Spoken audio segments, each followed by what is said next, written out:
We are here all together celebrating the spotlight given to our very own Stel, the last of the Mahalima to finally have his solo debut. Okay, so kumpleto na po. Okay, ika nga, save the best for last. Okay, and also full disclosure, Stel is my bias. Kaya naman talaga, I truly. Alright, so I know that you guys are excited and I can read the room. Sabi nga sa kanta, I know that everyone's really truly thrilled to be here. So everyone, let's now call back on stage the bold and confident debonair, Stel! Hi, Stel! Nice to meet you again. Grabe, tumaas yung tono ng boses ko, I'm trying to stay kalmado because again, as I mentioned it kanina, I am Kaki Teodora. I am an 18 and you are my bias. Ay, wow. Yes, and just to share, yung entry point ko into the SB19 fandom actually started with you because I saw you perform and sing Defying Gravity, and I was just, as a musical theater girly, really I was like, who is this divine God with this voice? Diba? So I'm, grabe. And you know, kita mo naman, everybody's at the edge of their seats with a million questions running through their minds. And when they're wondering, I'm sure like me, what it's like to be inside Stel's room, okay? Hi! Kaya naman, okay lang ba if you indulge us, please? Okay po. Yes! Ito na po yung This is Stel's room, where I can be myself, where I can be confident, and in this room, I can do everything that I want without hesitations. Yes! I can do a lot of things na hindi na pinag-iisipan kung ano yung sasabihin ng ibang tao. I think of myself more rather than thinking of other people na kung ano yung magiging perception nila about me. Wala na akong pakialam sa judgment nila basta alam ko po masaya ako and masaya yung mga taong naniniwala po sa akin. Yes! We're so excited because we can't wait to see the most authentic Stel. I mean, yes. In fact, we have a lot of questions from our friends from the media. So let's start with a question that was given to us by Manila Bulletin by Miss Carissa Alcantara. She wants to ask you, what was your creative process behind your single, Room? Creative process? Well, nagsimula po siya nung nag-offer si Pablo na siya yung gagawa ng kanta ko. And then, well, thank you Pablo. Thank you Pablo. I know you're there somewhere. And yeah, nagsimula siya nung siya yung nag-initiate na gusto niya gumawa ng song for me. And then he asked me anong sound yung gusto ko. And I know myself po na I'm into this kind of sound, yung very Michael Jackson, Bruno Mars, but I want to incorporate yung medyo theatrical and musical na genre po. So I think doon po siya umiikot, kaya naging ganun yung sound ni Room. And si Josue po, nandyan po siya, yung kapatid ni Pablo. Isa rin po siya sa mga gumawa ng beat na naging yung magiging baseline ng buong song na sinundan. And then, after po nun, ginawa na ni Pablo ng lyrics and then nagtuloy-tuloy na po siya. I love it! And talagang, it's a collaboration pala, Yes, no? po. Ay, thank you very much, Pablo. And so now this is a question naman from One Music page, from Chris Ramos Jr. What is your ideal room like? My ideal room? Siyempre po may kama. Kasi wala lang silbi yung kwarto pag walang kama. Kasi room, normally matutulog. Well, dapat may kama, and siyempre dapat may window na papasok yung hangin. Yes. Para masarap tumambay. And siyempre, kasama yung mga loved ones. Ay! May aircon ba dito sa room na to? Kahit electric fan, pwede na. Kasi yung kasama mo mahangin. Grabe! And syempre, kakantahin mo yung mga kasama sa room. Now, this one, well, you kind of answered this already kanina because you said na it was Pablo who helped you create the song. So, Push ABS-CBN is asking what inspired you to write the song? So, was it just fully Pablo or the... Yeah, it was fully Pablo na nagsulat ng lyrics. Tinanong lang ako ni Pablo kung ano yung gusto kong message dun sa song. And Room is all about confidence. Na parang hindi lang ako yung gusto kong makafeel nun. Gusto ko pati yung mga taong makakarinig ng music, ma-feel nila na they're empowered kung sino sila. Dapat confident sila kung sino sila. Kasi at the end of the day, sila yung makakapag-define kung sino sila, not other people. Hey, preach! That was wonderful. Thank you very much, Stel. Now, what other future plans or endeavors await you as a soloist? This is a question from Philippine Concerts. Thank you. Well, super excited po ako to announce. Well, nasabihan na rin naman po ako na pwede na siyang i-announce today Okay. na sa August, tama ba? In August po, I will be releasing my first EP. Oh my gosh! I will be releasing my first EP and in August din po magsa-start yung mga local tours ko. Meron bang chance of international tours din? Why not? Yeah! Why not? Siyempre, hindi naman po tayo kailangan mag-close ng doors. So, kahit anong opportunity po yung pumasok, siyempre, tatanggapin po natin ang buong buo. Yes, we can't wait, okay? Super excited. Naka-countdown na tayo dyan for August, for sure. Thank you so much. Excited na po ako. And now, why did it take you long enough now to release your first single as a solo artist? This was a question by Yeah. Rainy Alberto from Business Mirror. Matagal ko na po siyang nasasabi na when I start performing as SB19 member, parang na-feel ko na agad na mas gusto ko lang sila kasama mag-perform.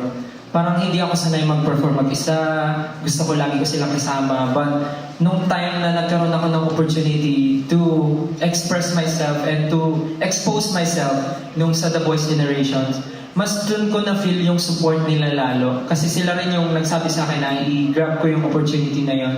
So nung tinry ko talaga, mas na-feel ko na, kaya ko pa rin pala tumanggap ng mga solo engagement. And then, habang tumatagal na mas nagiging strong yung support nila sa akin, hanggang sa, eto nga, sila rin yung nag-push sa akin na mag-release ng solo singles. Yes. So, Ikaw yung pinaka parang grand finale, di ba? Sa kanilang lahat. but ayun po, yung question is bakit natagalan? Kasi nga po, hindi ako ready mag-solo. Mhm. But ito na yun eh. Ito na eh, na-release ko na. Wala na akong karapatan sabihin na hindi ako ready. And you mentioned it nga kanina, there was a word that you shared na talagang it captures what room is all about. You said exposed, di ba? Because if you're with your group, di ba, parang it's so mas comforting to be together. But it shows how strong you guys are as a group because you can fully support each other as everyone goes solo, di ba? Yan, kaya, oh my gosh, we cannot wait for that EP as well. And also, the music video na mapapanood natin. Yes, mamaya po yan. Can't wait. Kinakabahan nga po ako sa music video. Well, mamaya makikita natin kung ano magiging reaction nila sa music video. Okay. Let's see. Let's see. Naku, nandito pa naman yung parents ko. Ano kayo Ay! sasabihin nila sa music video? Nasaan po yung parents? Ito po, nasa harap po. Ay, ayun, ayan. Up close talaga. Nandiyan po yung lolo-lola ko. Mamaya pag napanood nila yung music video, sabihin nila, ganito ba namin pinalaki ko? Mga ganyan yung sabihin nila. Ayan, harap na harap talaga sila. Makikita nyo lahat. Mamaya. Ma-expose. Ayan. And now we have another question from Inquirer.net from Jade Goji. Sabi niya, what gives you motivation to pursue your solo journey? I think na-mention mo na rin naman ito dati. But siguro add na lang rin po. Yes. Kasi nga po yung fans, yung 18 and of course yung mga supporters na yung berries po. Sila talaga rin yung... Nandiyan ba kayo sa taas? Ayan. Sila po kasi parang nalulungkot po ako every time na nakikita ko yung tweets nila na parang kailan ba magkakaroon ng solo song system? So, binanggit ko lang kayo, OA nyo naman yan. Di parang nababasa ko lang yung tweets nila na parang nag-aantay talaga sila. Pero nung mga time na yun, iniisip ko, may group naman, may mga group naman kami, may The Voice naman. So nakikita na nila ako. Pero iba pala yung gusto nila, like ganitong klaseng ano pala. So ganitong side pala yung gusto nyo makita ni Sir. So, dahil hiningi nyo, ibibigay ko sa inyo. Ayun po, yun din. Sila rin talaga yung naging motivation and naging inspiration. I love that. You know what, ano rin siya, parang perfect timing because just recently you also went viral because of your beautiful rendition dun sa Gen Z concert, di ba? Opo. Yes, kaya talagang a lot of people for sure that added to the, ay, kailan kaya makakasolo si Stel? Kasi ang galing-galing mo talaga kumanta ng mga covers, especially by our national artists, di ba? So, was that really a special moment for you? Yes, for me, super special po nun. And as someone na mabigyan ng ganong klaseng opportunity and kantahin yung ganong klaseng song ni Mr. Ryan Cayabyab, sobrang pressure rin po sa akin, especially yung glam team namin, talagang pinipressure nila ako about that song. Kasi mga OG Regine Velasquez fans po sila. So sinasabi nila, sabi nila, naku, Stel, dapat ganda mo yung tono ng pagkakasabi, ay, naku, Stel, gandahan mo yan. Kasi maganda yung version ni Ate Regine niya. So ganun po nila sinasabi sa akin. So ako po, sobrang pressure na ako. Tapos bago pa pumakat ng stage, tumabi pa po sa backstage si Miss Reg. So talagang kinabahan ako. So the whole time, we were not talking to each other because, English. So the whole time, hindi po kami nag-uusap kasi lahat kami kinakabahan. Tapos after nung show, lahat na lang nagpalakpakan. Yung dalawa nag-iiyakan sa gilid kasi sobrang proud sila. So ayun po. Pero yung time po na talaga na yun, na-realize ko na parang, wow, grabe. Kaya ko na pala gawin yung mga ganun. Pero super thankful po ako and very blessed sa mga ganong klaseng opportunities po. Truly, that was really a mesmerizing performance. Grabe talaga. Pinanood ko agad yung video nun eh. Yes, kasi hindi ako makanood nun. May show din ako dun sa kabilang theater nun. Kaya talagang, bakit ko na-miss to? Pero oh my gosh, truly amazing. Thank you. And so, you know what? I think we are about to see the music video in just a few moments, okay? Kaya just before we witness this momentous historic occasion, talaga namang Stel marks the spot. Kaya naman, pagsalamatan muna natin si Stel right now. Thank you very much, Stel! Salamat po. Yes! Nandito po si Tita Baby. Si Tita Baby nandito po. Siya po yung kasama ko sa music video. Tita Baby, tayo po kayo. Ayan, si Tita Baby. Our forever Tita Baby. Maraming salamat po for coming tonight, Tita Baby. Ay, we can't wait to see the participation of Tita Baby in this video. Ako po makikita niyo po kung gaano po kataray ang mata ni Tita Baby. Okay, so here we go. I think it's really time right now. So Stel will just fix up a little bit, and so we're gonna quickly clear this out. And palakpakan naman natin everyone, the entire team. Okay, uminit, di ba?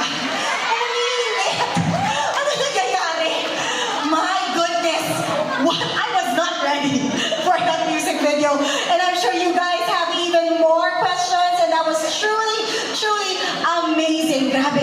And the music, hypnotic, lyricism, like a Funko Pop. Oh, diba? And also, grabe, Room is such a dance anthem. Feeling ko, yan yung mangyayari next. Truly, a manifesto to celebrate one's authenticity and dance to the rhythm of your own heartbeat. Kaya naman, let's bring back on stage the man of the hour, Stel! My goodness, parang I cannot look at you right now. Grabe, that was amazing. Did you enjoy creating that music video rather? See, nakutan ako! Grabe, hindi ko... Ang tanong muna, na-enjoy niyo po ba? Yes! Why don't you sit Sige over po, sige po. here? Yes, dito ka. Ano sabi? Yes! Grabe, and I'm sure a lot of us have questions and can't wait to hear about the experience and can't wait to hear how proud you are. Congratulations once again to you and the whole team. And grabe, everybody, Room also marks Stel's inclusion to the Warner Music Philippines family. Yes, kaya naman to quote Sarah Ismail, Managing Director of Warner Music Philippines. Yes, we are excited to be on this journey with Stel, an artist whose drive to excel inspires many. I'm confident that we can closely develop his personal sound and style for his upcoming music, and we look forward to Stel leaving his mark on the industry. Wow, thank you very much, Miss Sarah. And in line with that, we'd like to invite on stage Kelly Malahas, A&R Director of Warner Music Philippines, to give us a few words. Ayan po, si Sir Kelly is gonna make his way over here on stage. And once again, if you have any photos, please do share them online using the hashtag StelRoomShowcase. So we cannot wait. Grabe. And for those, meron ba tayong mga Q&A in the short run? Yes! So if you all have questions and anything that you'd love to share, we're gonna have a Q&A in just a short while. But right now, let's give a round of applause to Sir Kelly Malahas. Hello, can you hear me? There we go. Just want to say a couple of words. You know, when we were talking, I visited the 1Z office, and a lot of the conversation was about journey, and that journey that Stell wanted to do and embark on.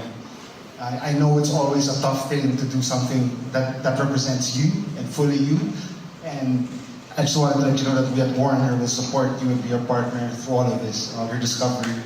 And we can't wait to get started.